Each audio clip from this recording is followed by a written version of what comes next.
when you're thinking of team fights and how to construct those, I'm thinking of Trundle and tanks, and we already see a Trundle ban. So KT being on blue side, the priority for Sion just goes through the roof. If there is no Trundle, Sion has just been God. Certainly has been. So as we get into the first round of picks, the final round of bans here, at least in phase 1, and Champ Select powered by Omen and HyperX, we're looking at the Neeko, a potential first pick angle. Both the Neeko and the Bard were banned against Keria in game 1, and T1 have a choice. Do they want to risk giving this up? The answer is yes, but as you highlighted, the Sion is available in a world without Trundle. So there is Sion available. I think this is a B1 Neeko. To me, feels like a no-brainer. It was Peter who, for a period of this year, was genuinely the best Neeko in the LCK. Found incredible engages on it, but it's also the Yone this time around open for BDD. Now that is obviously something matchup dependent. Last time they banned it because they played the Talia, which can really struggle post 6. We'll see if the Sion to me does feel inevitable as highlighted, but what else is T1 going to pick up here? And then you have to worry about how effective do you feel like the Rek'Sai counter into Sion is? Because we have seen varying levels of success or failures of players using it. I think that Perfect definitely can use that very effectively and, you know, get some early CS lead, get some early turret plates if they do it. So as expected, the Sion go down because of the Trundle ban, and then I'm already thinking of KT, possible Rek'Sai there for Perfect in answer to get his own kind of lane counter. And Jarvan, to me, really goes up in value once both Poppy and Talia are out. Both of those are not available, so that does mean that it's a lot harder to immediately and easily punish this champion. Definitely the case, but anytime, of course, the Sion is locked in, I'm keeping just in the back of my mind, the potential of a swap. Looking at that bot lane 2v2, knowing how effective Sion can be in those swaps at just withstanding pressure, but KT debating how they want to respond to this J4. Vi, a champion who pro players have loved for so long, but a champion that often has struggled to find impact on the world stage. You can see 4 wins, 12 losses. And you want to get a kill combo with that Vi for your mid laner here for BDD. Are they going to drop BDD's pick, or are they going to drop the top lane answer into Sion here? I guess you could say, Perfect, just play a tank or something, and you don't necessarily have to go the Rek'Sai answer into it, and so they could invest in the other lane. I do like relying on BDD's champion pool and just making sure Perfect's comfortable. This is one of the champions that he has played. And one thing that T1 does have to be careful about is that already they are looking to go towards a 2-carry composition. And that is something that I do think the Vi Neeko specifically can punish really well, because Sion and Jarvan early game actually do bring out a surprising amount of damage. Jarvan is fine going later into the game, but when you have enough dive to guarantee that one of the 2 members will be taken out, you might struggle. That's why I like the Sivir pickup. Sivir is one of those carries that is very hard to lock down. One of the picks that's good into her is already alongside him with that Jarvan that can actually reliably lock it down. So I think the Sivir prio here makes a ton of sense. Of course, securing that Rek'Sai, as you highlighted, does cost at least 1 champion from BDD with the Yone banned away. And we already have a support pick locked in for Peter. We mentioned it in game 1, and we should say it again. Bot lane 2v2, incredibly important for both these teams. We saw in game 1, KT with bot prio, able to run the map for the first 15 minutes. The question is, can they set that same thing up again? And there's also the fact that one of the best champions we've seen with Neeko, one of the most impressive, is Corki, where Sivir actually has a good matchup into Corki, which frees up a ban for T1, which most likely, okay, I actually was going to, I thought that they were going to throw all of it on BDD, instead going to take away the Kaisa here for Dokdam with Vi, with Rek'Sai, and with Neeko. Makes a ton of sense. Yeah, it's just too good of a Kaisa angle there for KT, the dive, so wanting to deny that one makes a lot of sense. Faker Galio as well gets taken off the board. The protection not going to be there. And the question is, how much emphasis do they want to put on giving full information to Keria before he goes for his counter pick? Obviously, you know what support you're playing against, but a 2v2 a lot more complicated than that. Going to opt, it looks like, to give that counter pick to Faker to make sure that he is really set up for success, and to use this Lulu to ensure that Keria can do whatever he wants in these fights. And with the Lulu, you have extra safety for one of the 2 carries that you're going to get, right? It also is a lane that can actually be quite oppressive, particularly when paired with something that shoves well. Looking kind of at the options remaining for KT, the Ezreal certainly feels like he can stay at arm's length, gets out of the J4 kind of threat and pressure quite easily. That said, I am looking at the T1 lineup waiting for a big source of damage. Sivir takes a lot of time to scale up. You have a lot of amazing front-to-back tools for T1, but with Azir and Orianna banned away, where does Faker want to go with this counter pick? Yeah, maybe the Victor, maybe the Mel that he has liked. Mel, maybe save that one actually later for later in Fearless. but some sort of control mage that does output a lot of damage like you're talking about, like the Victor. Only problem would be then that you would be very vulnerable to the dive that KT are showing. And this is what I'm wondering about is, what are you going to pick here? Oh, they my steal it God. away! It actually is stolen. That's crazy to me because I was looking at something that pairs well with Vi. And I think the issue here is that a lot of champions who would want to go with Vi are things that dive as well. Like, think about the Akali, for example. But you can't really blind those at the risk of getting counterpicked. And instead, BDD says, give me the Mel, a pick that has been rising in prio this tournament. And I like Victor when it comes to a two-carry composition. But you do need to get to your items because the early game for this comp is not looking too hot. And I think that we have to hope, or at the very least the KT fans have to hope, that BDD's first game on Mel isn't his first ever game, but just his first competitive game. As we did see with Oner and Mundo. Get into game 2 here. Remember to log in to your Riot account on lolesports.com and watch Worlds live to earn exclusive World emotes, icons, and capsules. Ooh. But you might not have time. You might want to wait until after whatever is happening here continues to happen, because Keria running for his life. Faker there to body block any potential follow-up damage. Standard comes down. Gives enough information to know that KT is backed away, but KT making an aggressive level 1 play to seize control of this early jungle. And we do see KT again going for a very aggressive invade. These level 1 plays in the early laning phase was something where KT was just straight up better in game number 1. So to try to leverage that again. Not really going to lean to anything meaningful this time around. Keria didn't have anything forced. He will be there with the main wave. So unfortunately for KT, no big advantage found, as Perfect doing a little bit of scouting here, but they are on the ward, so I don't think either Faker or Oner is going to fall for anything. And no swaps to come through, and we do have both junglers again pathing from that top side towards bot. And reminder for anyone who didn't keep up with KT, who has just been here for this fever dream of a run to finals, that while everyone has stepped up with this lineup at Worlds, it was the mid-jungle that really brought this team together, that got them across the finish line. And when you look at Cuz and BDD, right, these are guys who have played together for so damn long, and now anytime KT's backs are against the wall, these are the players that we look at to really make the difference and stand up. Certainly so. Such a long history playing together, multiple teams, multiple years, and they really do trust each other and have talked about how much it means to them to be here on this stage. And it's also recently a story of almost, right? As we're going in Story again. of level 2 on the bottom side as well. Docdom and Peter getting aggressive. Ezreal, before that first back where he has to invest money in tier, can be so lethal as long as those Mystic shots are connecting. They are there. And this time it's Docdom that actually wins the arm race, right? He's the one with teleport, and Gumayusi doesn't, because as Ezreal you are given the liberty of doing so because your kit has a built-in escape. That's something that I think T1, even though it wasn't necessarily that flashy, did actually end up using very well. We saw them out macro KT once they got control, really applying a ton of pressure to the lanes. As right now, both junglers pathing towards that bot side, and Guma not having flash available might be looking for something there, because both of them very strong early ganks as well. Definitely true. Cuz continuing to clear out the red buff, and really need to continue to keep our eyes on the bottom lane. The flash, of course, expended, the heal expended, so a potential vulnerable point. Meanwhile, on the top side, Perfect, a lot of sustain, but really hasn't been able to wrest control of the lane in terms of overall priority. Constantly, however, threatening the knockup just to stop Doran from forcing this wave all the way in. Yeah, the sustain on a Rek'Sai, so nice, and these tank matchups will eventually start to whittle them down and look for the extra pressure there. Meanwhile, speaking of pressure, Oner wrapping around BDD. False sense of security because his bot lane is moving first, but the jungler already there. Nice initial sidestep, flash backwards onto Faker. The root connects. Good damage from BDD, but he can't quite finish the kill. And the flash expended means advantage to the side of T1.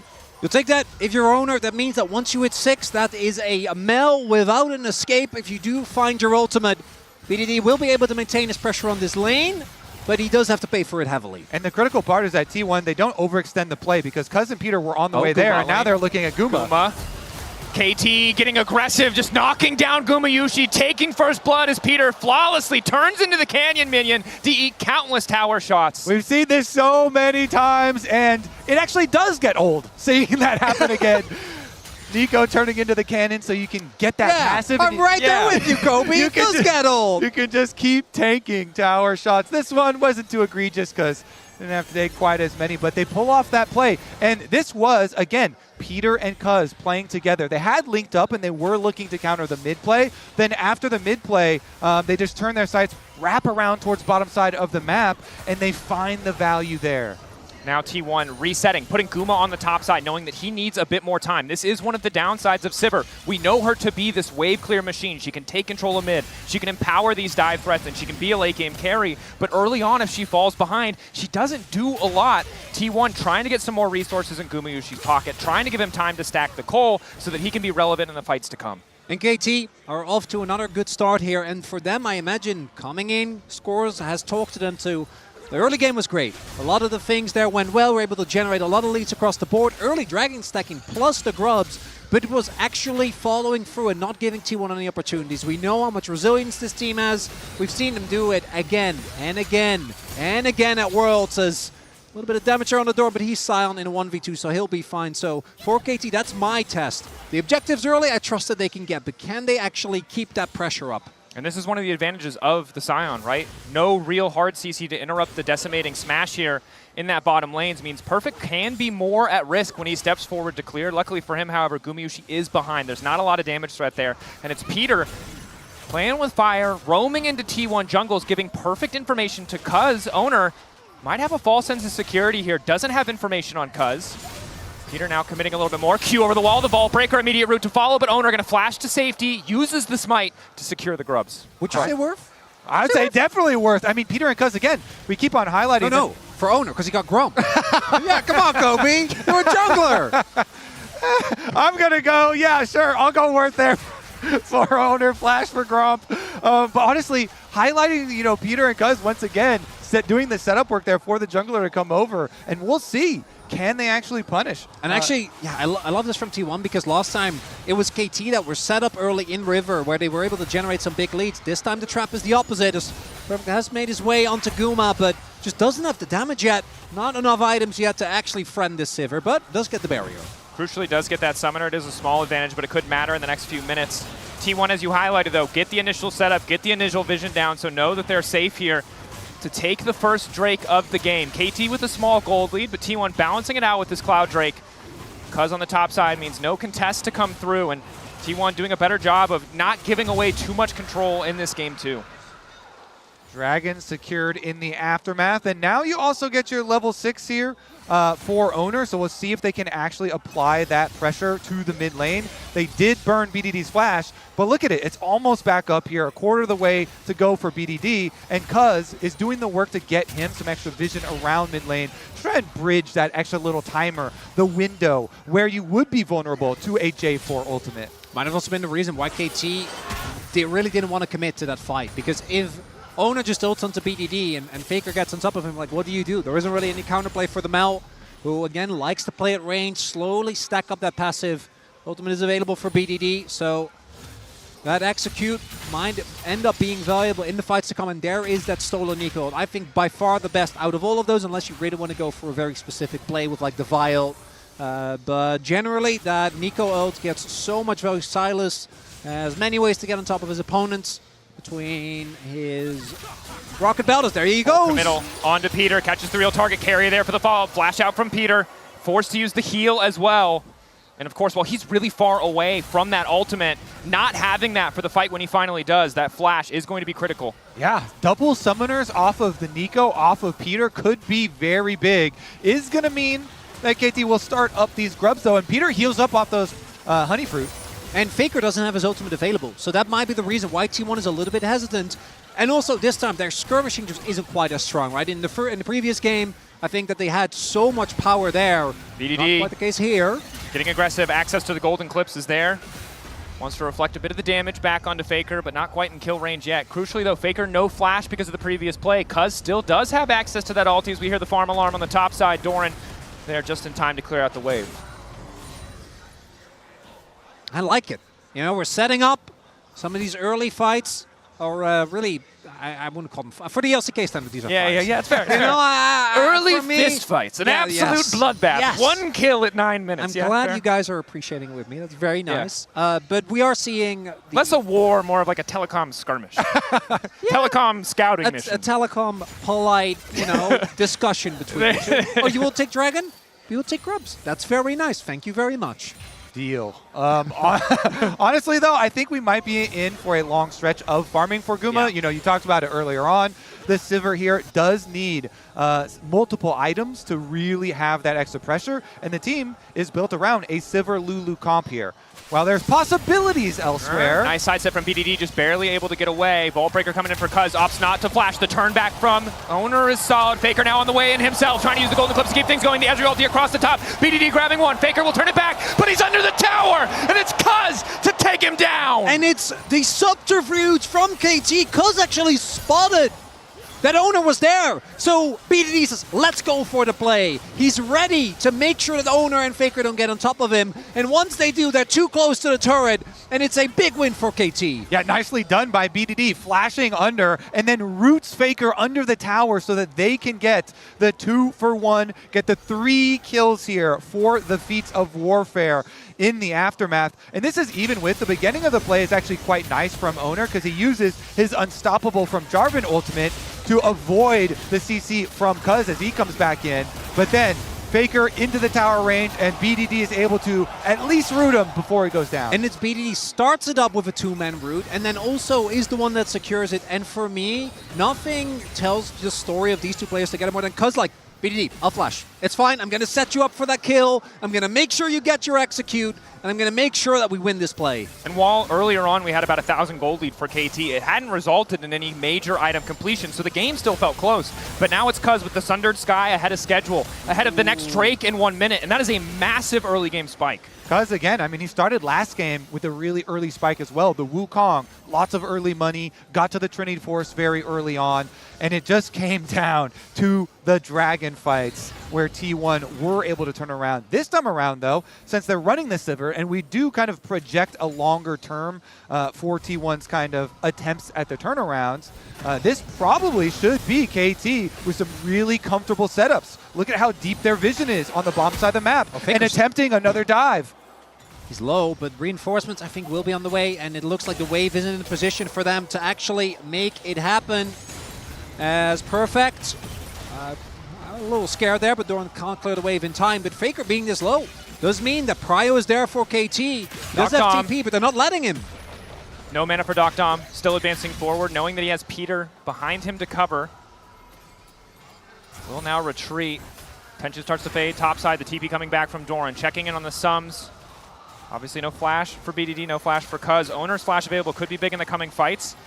Completed items for both sides, jungle mid. Oh, this is big though, because Doran at the TP top. He can use his ultimate to join the fight, but Perfect actually finishes a Titanic Hydra, and thanks to the proxy, will be trying to arrive as soon as possible, even without TP available. No vision control of the pit. Finally a ward is dropped, but it might not matter. Peter with flash available. There's the ult. Cuz off to the side. Ulti from Doran's not going to catch anybody, but it might have zoned KT away enough. Doran likely to give his life here, but the Drake already down in favor of T1. On the hunt pop. Perfect tunneling out to safety. T1 got what they came for. They're going to make a hasty retreat. They don't want the 5v5. Content trading that ulti of Doran for the Drake. We'll see if they're able to get anything out of it, or if that is just going to be it. KT don't expend any major cooldowns. I think BDD and Doctor we're going to have to TP regardless. We'll get Doran's ult, but that's not really enough. The Prio will continue with 2 Drakes early for T1. Definitely a big win. Yeah, nice setup, and then, as you say, Doran coming down. Good ultimate from him to zone them off, secure it. Ulti to cancel Keria's reset.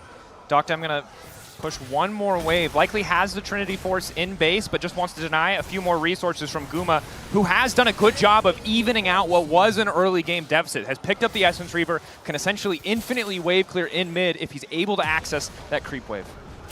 Would you see Duckdom shoving this wave? Looking for his base. Trinity Force will be ready for the Ezreal.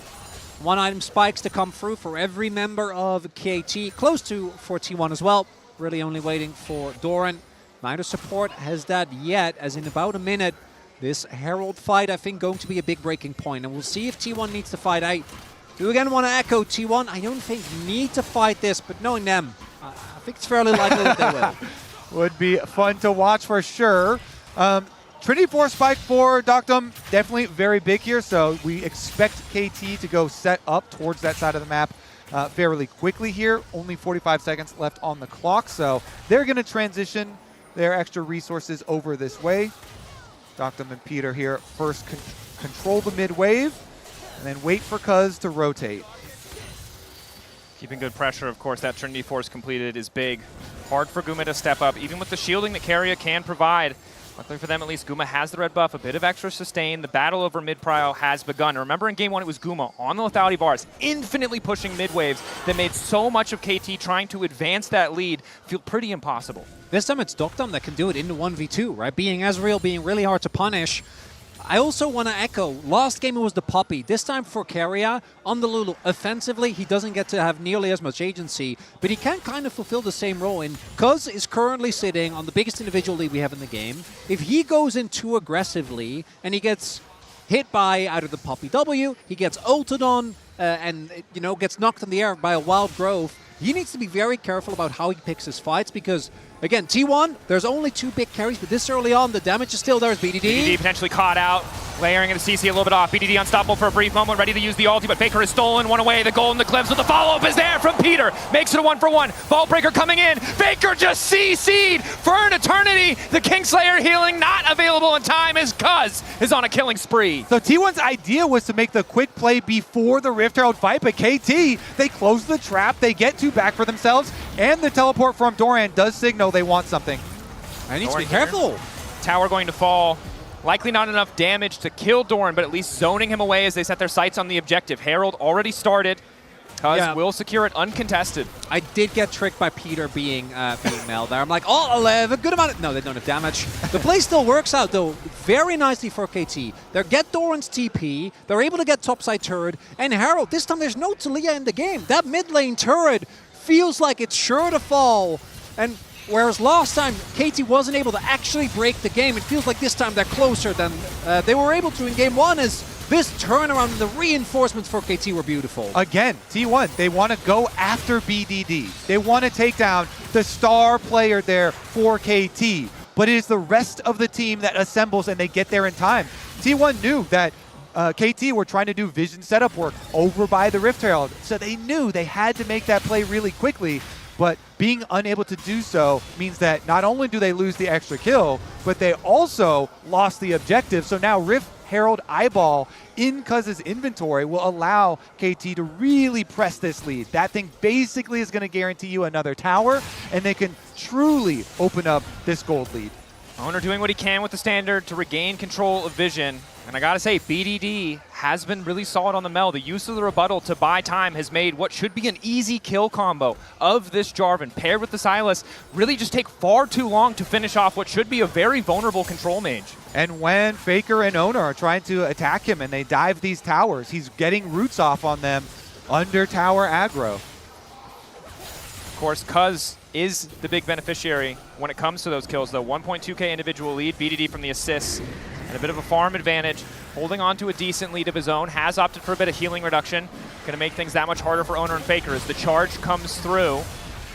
And last time, this was the point where T1 turned the game. The lead this time is bigger for KT, but I think T1 don't want to let them get this dragon, want to get soul point themselves. Faker's ulti available. Needs to hijack the ulti of Peter. Chip really starting to hurt onto Doran. Catch over the wall onto Cuz, the most fed member. They're immediately going to delete him, and the rest of KT try to pull the trigger, but they can't quite find the angle. BDD, Doctum, they've got the range advantage. Peter waiting to peel for them if necessary. Perfect. Spots them in the darkness. The Tremor Sense showing him what he needs to see, but they've stopped moving or have moved out of range. He can't be certain now. The Q from Doran moving in. Peter still gets the ulti. It's a golden eclipse from BDD. A new dawn for KT in Game 2, but T1 are unconcerned. Guma, Keria standing, the bot lane. Will it be enough? BDD trying to buy her back, but it's Gumayusi fearlessly advancing, ricocheting, tearing through the dreams of KT. Guma with the moves at the end! He gets the extra kills and cleans up for T1! And Keria, I think he got the timing there on the polymorph perfectly as Faker with a blind chain. The follow-up is immediate, but the most important members on KT are still alive. That play. As we will take a look here as they attempt to turn onto Peter. And even though it doesn't quite work up, I think Doran was looking for the flash ult. Peter gets the ult off, which allows BDD to dish out damage. But watch here, Oner's low. And Perfect can't use his ult. If he stays alive, if he's able to get the execute, maybe that could have been enough. So close, and then the Glitter Lance slows Doctum. Flash. Another So fight that Guma's breaking out in able the to meantime. follow. Guma potentially caught out, Cuz looking for a bit of revenge. Oner doesn't quite make it over the wall with the flag and drag, but the ball breaker taking him to safety, and Gumayusi does not care. Look at that record at the bottom of your screen. He might have faltered in the early game. He might have been behind in game 1 and game 2, but this man is a team-fighting demon. The dragon starting to fall. Turn back from Baker as he catches out Doctom. Cuz there to try and peel, but it is too late. Oner moving in. A cataclysm across the top side. Perfectly canceled. BDD flashing over the wall. Gumayusi still living. Perfect on the chase. Peter wants to fire back. Cuz running for the hills. 2 down on the side of T1. But Guma might be enough. Perfect gets the bite. Tears right through him, and now it's Oner picked off as well. KT fighting for their lives. BDD still standing. Crucially, the extra damage. Doran set to fall. A double kill for the KT mid laner. And BDD stands supreme on the mill. Stays alive through it all. And that is going to be the Otacon. BDD said in the trailer that he was inspired to become a mid laner by Faker's play, and he was inspired to pick Mel in this game by Faker, and he's dominating on the Mel. Clutches it back up, and it's after a huge play from Faker, but BDD is able to use the ultimate to snipe him at the end. And it's an overplay here. T1 try the force the hand. They waited it in game 1, but they're not actually able to get on top of BDD. Who flashes over the pit, and then Peter ensures that Perfect can get on top of Guma, and all the while BDD just stacking up the passive, getting the damage down, and this is a really crucial teamfight win here for KT. The funniest part to me is that while BDD was chasing down the last of those kills, Cuz was actually just doing blue buff. He was almost dead. He was like, you guys got this. He's going to steal away the blue buff. You got it, buddy. Yep. They also grab the dragon in the aftermath. So KT retaking this team fight really is meaningful. They put a stop to the T1 dragon stacking. And you can see how team fights go wrong for T1. Even though Gumayusi's been allowed to live for so long in these fights, if Doran and Oner don't quite have the damage to finish these kills, it's really hard for Guma to get in position to follow up, to chase down here. He has so many members of this team to work through, and T1, despite the deficit, have been fighting very well, but KT clearly upping their game in this draft and in this performance in game 2. And that's one of the issues that we did see with the Sylas, right? Because you have this hyper carry in Gumayusi, who has the backup of the Lulu as well. But Faker, he's very cooldown gated, and he has been falling behind thus far, has been going for a lot of plays, and as we all know, Faker ain't no coward. He's going to keep going for those plays. But he does need to line up with the rest of his team, and I think that his role, particularly as we get deeper into the game, needs to be one of a little bit more restrained, because the damage from Doran and Oner is going to become less and less relevant as the game goes on. Gumayusi, the hope for T1 to carry a lot of the DPS for later on. I still think some of these looks from Faker have been good looks as far as the initial pick, but the counterplay from KT has been so good, especially in that last one, grabbing the extra kills. And now you're looking at BDD over a 2,000 individual gold lead and trying to create his death cap right now. As soon as BDD gets death cap, this Mel is already obliterating people. It is just going to delete members of T1. Already has that XP advantage too.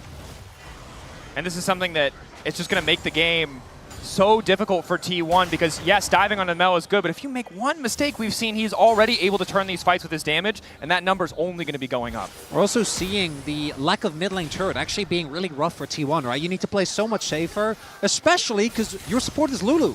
You don't really have the ability to just go in and face check, really easily regain control. You always need a bodyguard. You need someone to make sure.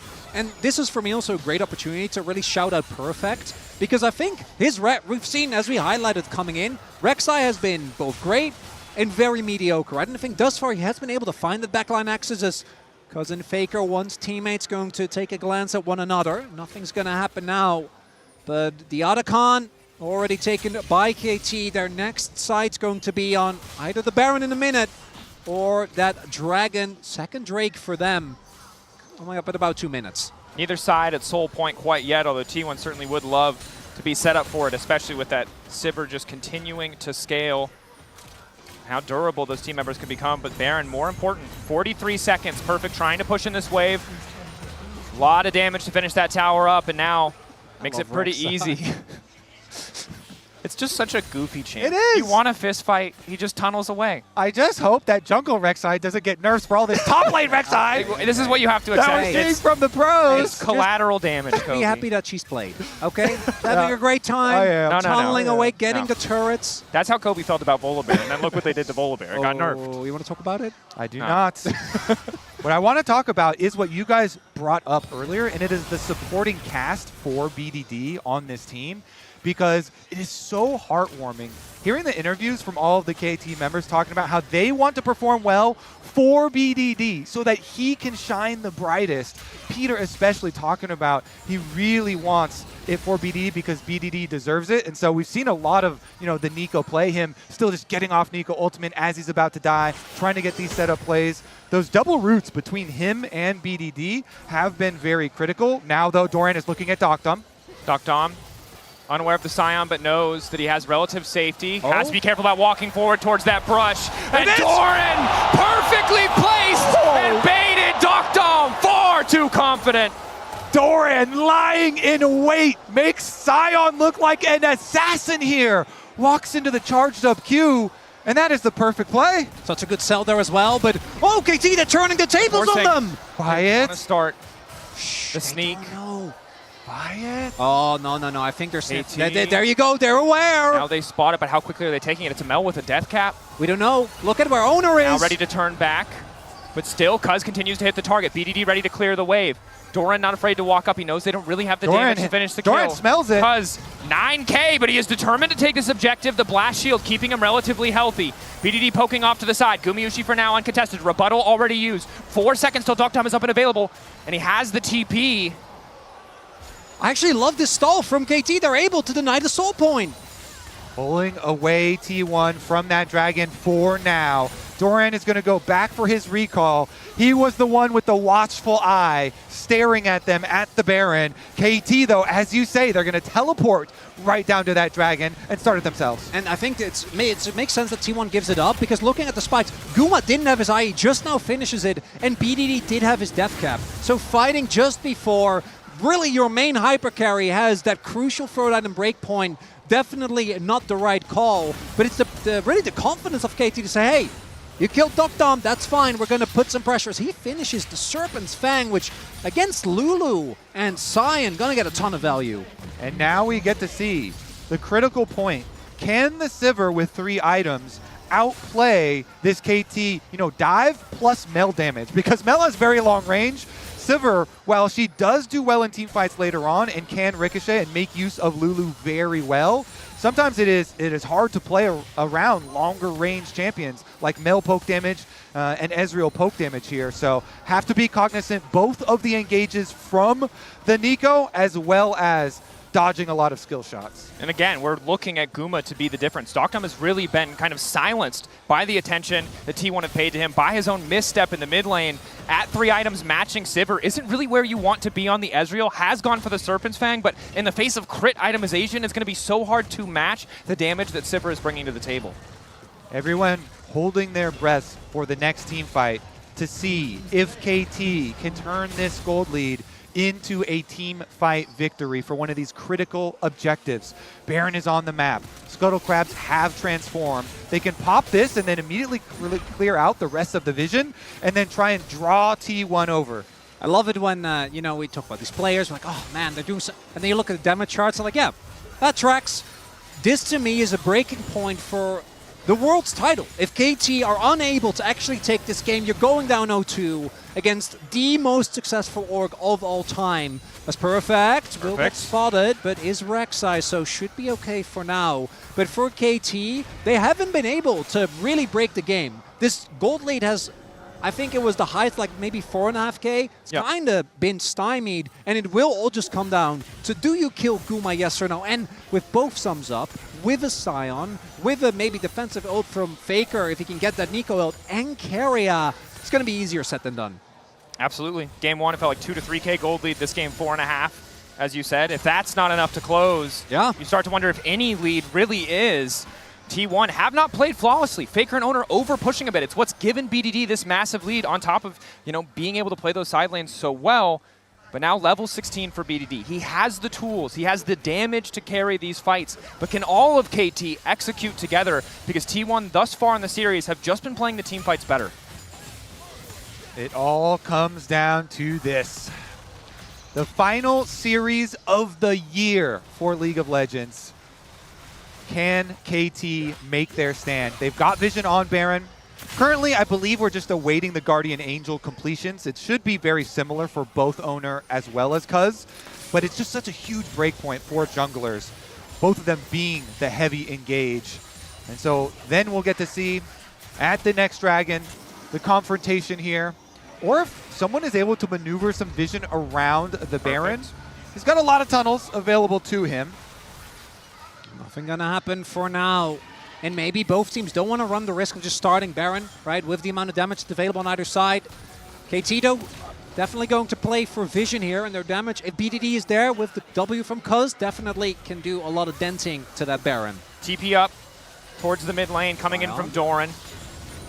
T1 seemingly ready and willing to force the fight here. They have bot push in their favor. They know Perfect must respond, so they have a brief window of opportunity to take control of the pit. Interesting breakpoint, too, because Cuz finished this Guardian Angel, but Oner did not. So they have one extra life here for KT for the moment. Doesn't look like T1 are going to give them much just yet. And because of the lack of soul point, both teams can actually just go for Baron. If the other one over-invests onto a Camtech soul, I do think that this is one of those games where particularly T1 will get a crazy amount of value out of it. Both the shielding and the amount of help that's available to healing as Cuz walks in. We'll just steal away that buff. Takes the blue buff. Bot wave pushed in favor of KT. Top wave pushed in favor of T1. Dokdom using the Ezreal ulti to try to get control of the wave, but the angle's a little bit off. Shouldn't matter too much. Mystic Shot still giving him the range advantage over Guma. Keria healing up as he does get sniped by it. Well caught, Chronicler. Of course, and this is the point of the game where, as much as I would love to tell you that the center of your screen matters, this is really just about the mini-map. It's about the pushing waves. It's about who can find these little advantages.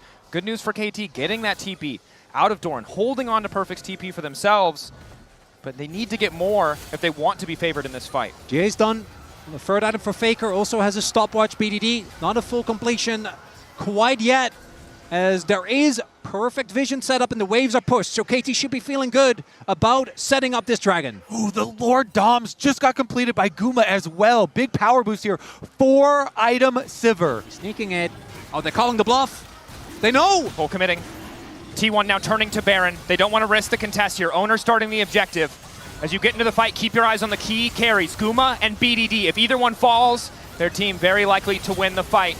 Interrupt there. The Baron not very quick. Chemtech Drake down. Soul point there. Might just come down to the 50-50. Cuz on the way. T1 tried to make the counterplay, but walk away empty-handed. The poke damage is really good from KT. The double range advantage we talk about with Ezreal, with the Mel here, finding a lot of success. The Serpent's Fang as well.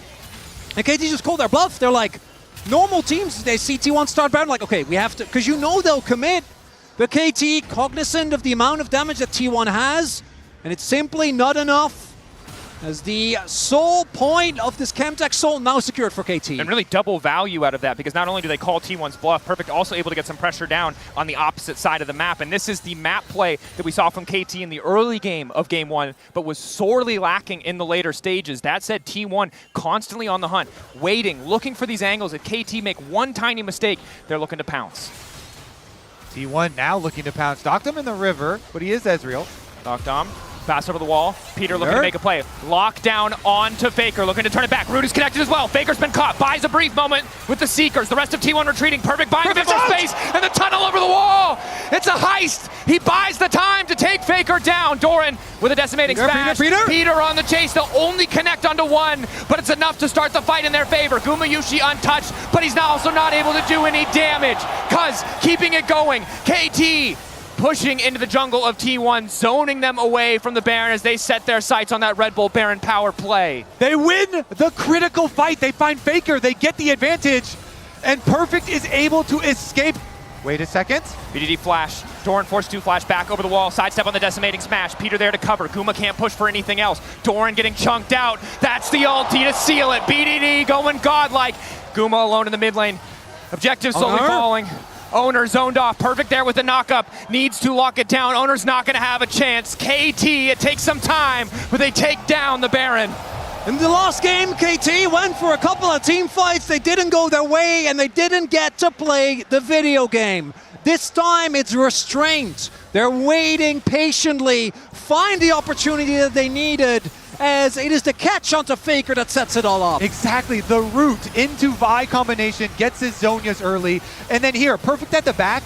This is one of the best changes they made to Rek'Sai. After using your ult, your W just goes on a 1 second cooldown, so you can then use Tunnel to escape. It adds so much more survivability to the champion. Being able to escape, and on the world stage, they show it. Then the rest of KT, after they took down Faker, they could push through for the chase.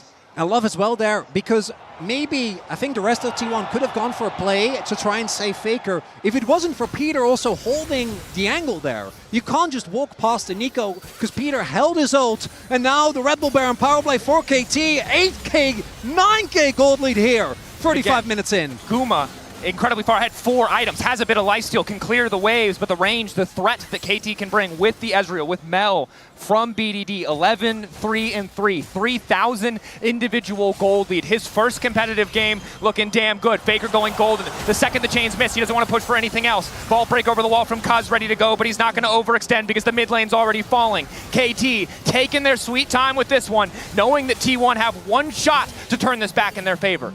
It's just Guma. He's just a Sivir trying his best, but KT doesn't give him the opportunity to do any damage. Perfect continuing to push, has access to the tunnel to escape. He's just been a thorn in the side of this T1 lineup. So many Rek'Sais haven't been able to find this level of performance, but Perfect has been a nightmare for T1 to manage. Waiting now off on the side. Takes out the control ward. A single empowered cannon minion pushing as another wave stands behind KT, ready to keep the siege going. The siege is unrelenting from KT. The Baron buff still buffing up the cannon. The poke damage still coming through. Oner faking the engagement, throws down the flag, misses with the Q to ensure that he doesn't go too far forward. KT don't quite break open that bot lane inhibitor. Looks like instead they're going to base. They still have perfect timing here on the Baron. That sets up for the Chemtech Soul. That's what they're going to play towards. Mid lane inhibitor, not the best one. Faker might actually get his death cap, which would be a colossal spike for him to get. I just don't know if they're going to have an opportunity to actually contest, as, again, Perfect to me has been playing on the edge of these engages so nicely this entire game. And the other thing to remember is that Faker had taken away Peter's ultimate in the previous fight. Now, of course, has access to the cease and desist. Now wants to make the play onto Perfect. Perfect able to get the blast cone out, that mega blast cone keeping him healthy. KT standing strong, poking T1 as they walk into this choke point. BDD waiting for some of those major cooldowns to be used before he takes a step forward. Mega Blast Cone getting 2 members of T1 over the wall. KT retreating back down to the bottom lane as Cuz starts the objective. Flag there, spots the objective play. Faker on the flank. Perfect not going to give him the angle. KT starting to retreat. Starting to get forced backwards. Doran to kick things off. Peter to look for the interrupt. Faker using an ulti of his own to be stolen away. BDD taking another fight. But down goes Guma. Cuz making it work, but PD's owned away by Keria. And all of KT now collapsing on the T1 support. At the end of the day, it is only Oner, and he cannot stop the soul. KT get the soul, and they want the Nexus too. Perfect continues to push down. They've learned, they've adapted, they've stayed strong in the face of the game 1 loss. KT firing back against T1, but do they have the power to end the game? Another TP, Doc Dum on the way. Doran giving everything to clear the waves. Oner and Keria here. Surely the Ezreal is enough, but the creeps are falling back. Doran remains standing. T1 are not out of it yet. Doc Dum needs more, and he cannot get it. Guma's up in 10 seconds. The reinforcements from T1 will arrive. And T1 will cling on to this game. No Baron up minions means that KT, even with the damage dealers dead, does not get the opportunity to actually end.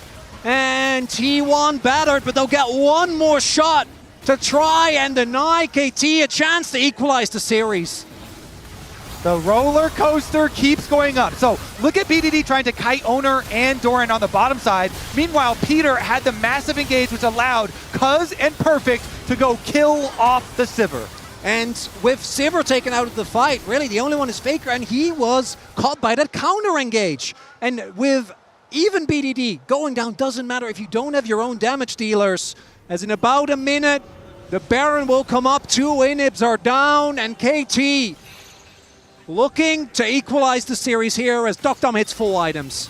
Full build there. Full build for Guma. Now has the lifesteal. 100% crit chance. If he has the space to work, he can do the necessary damage. Death Cap's still a little bit of a ways away for Faker. Likely he recalls and finishes it here. But in the previous fight, did have the Pot Blossom, but couldn't find that big angle. Couldn't find that big moment to shift the fight in the favor of T1. And the timer is great for KT because it's the bot lane inhib that is still down for another 3.5 minutes. Mid lane not that valuable, especially against the Sivir, but that bot lane needs to be answered or it can just straight up end the game. Patience, the name of the game for KT. They don't need to take any risks. We've seen the players, they've gotten overeager in game 1. They've made some of those fumbles. Dokdom getting caught in the mid lane just earlier this game. But the push is in their favor. The map is in their favor. They don't need to risk anything. And still, they'll take their time walking into the jungle. This time around, Doran won't be able to find the blind decimating smash. But the ulti to kick things off, he connects onto the wall. Perfect waiting on the back line. Dokdom untouched, BDD untouched. Doran straying way too far forward in a moment of miscommunication. Down goes the top laner of T1. KT start the Baron. That faceplant means Baron, boys! It was always going to be a Hail Mary from T1 if they wanted to get back in this game, but that one does not hit the mark. That's Baron, the second one for KT. When we talk about T1 hitting a wall, I didn't expect it to be so literal. As KT now push on the top side. Got him good there. 18 out of 20 for that one. Perfect score, some would say. Perfect himself, of course, has the random wins available, or doesn't have it available, but has the slow. The crit damage reduction makes him such a nightmare for Guma to deal with, even with the armor penetration from the Lord Dominic's. KT again in this position where they keep that long-range siege going. BDD not showing on vision yet. The last inhib tower falling down. Inhibitors following after. T1, a last desperate hold here in game 2. If they can turn it back, it takes them to match point, but KT set to even up the series in the 2025 World Finals. Doran isolating Cuz. Peter going forward, finds 3 with the knockup. Perfect there to follow, but Faker turns it right back and knocks down Peter. Dokdom, BDD, still standing. Baguma! He's shredding through everybody! The Sivir finally allowed to take over the fight! But they managed to take him. Faker's still alive in the scrappy fight. The extra healing is making all the difference. Dokdom doesn't quite have the damage that he needs. KT holding on for dear life. Dokdom able to find the kill. Perfect. Cuz Dokdom falls. A final hold for T1. It almost turns in their favor. But Perfect is going to end the game. Guma dies, and so does T1. KT even up the series. And I can't believe I'm saying this, but Perfect, reliable as all hell in this game, doesn't go down. Deals the